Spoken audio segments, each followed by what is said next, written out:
Welcome to another episode of Game Boy Roulette, where we take a look at randomly chosen games from the Game Boy library.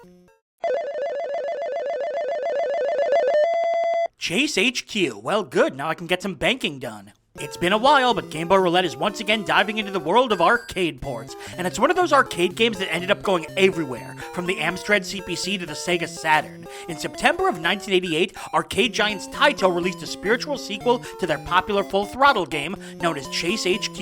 Instead of just driving in a race, now you took the role of hardened detective Tony Gibson, chasing down criminals to bring them to justice. And when I say chasing down criminals, I of course mean notorious characters such as Eastern Bloc Spy, LA Kidnapper, and of course Ralph the Idaho Slasher, which is the worst pro wrestler ever. It was a very well-received game, as evidenced by all the ports it's gotten over the years, getting 2 sequels and bizarrely even a quiz spin-off. But all that said, I can't get super excited about it because, well, it's something we've seen 100 times before. Camera shot from behind the car, trees and road lines moving to give the illusion of high speeds. I can't count how many of these games I've played over the years. From Lamborghini American Challenge to Final Lap Twin for the TurboGrafx, even to that Tommy Racing Turbo game I had as a kid. So it's not like these types of games can't be good, but they certainly have to work harder to stand out amongst so many similar games.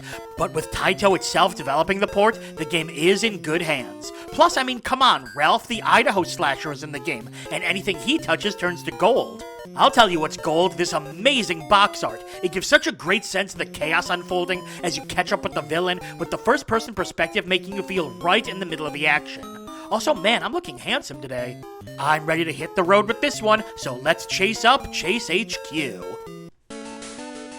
Aw, yeah. Look at those awesome detectives. Oh, and they're gone. Taito presents Chase HQ. I would have preferred the other as being this screen. Oh, is this going to be like a really stripped down game? A to turbo, B to shift, up to accelerate, down to brake. There's no A to accelerate?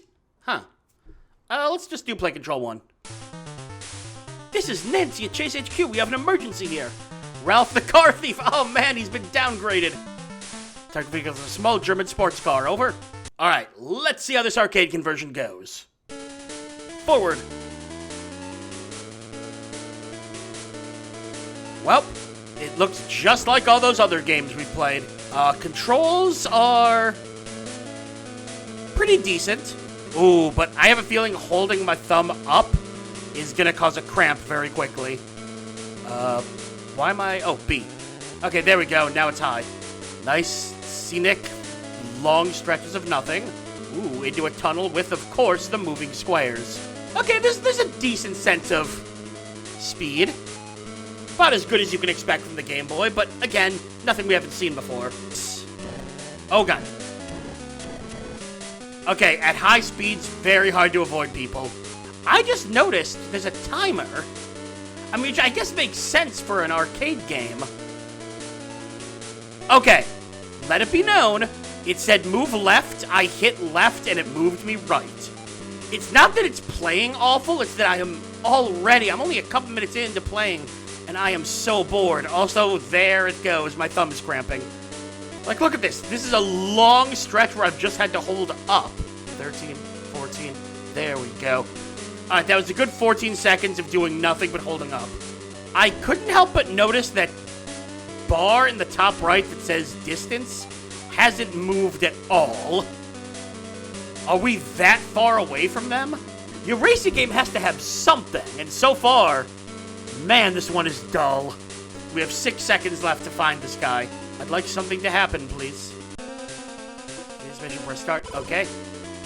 Okay, so we just lost to continue. But at no point have we been like, oh, it switched me to low. At no, oh, something's happening up there. Oh, we're coming for you, Ralph. There they are. I can tell by the arrow. Ralph, it's over for you. Well, bam. And now I don't think you have a gun or anything. I think you just bonk into the back of their car a lot. Turbo, darn it. Oh, I'm not really liking this. It's very generic. It's a little awkward. My thumb really hurts.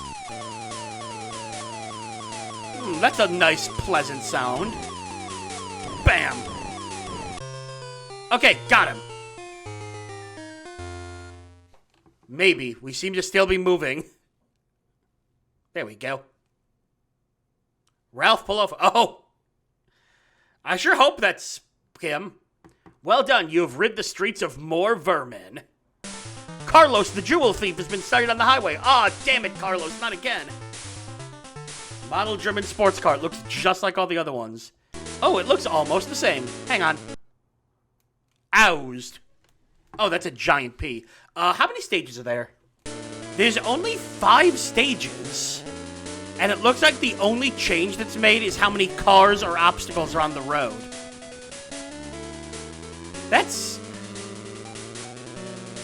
really underwhelming. You know what? Hang on. I want to try the other control scheme because my thumb legit hurts right now. Okay.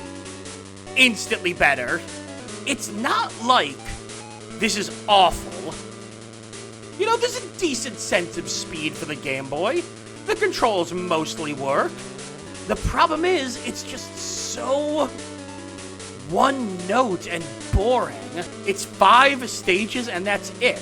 And yes, that can work for arcade, but when you're on the Game Boy and you no longer have to rely on quarter munching, you could do more. It feels like they didn't change the concept at all.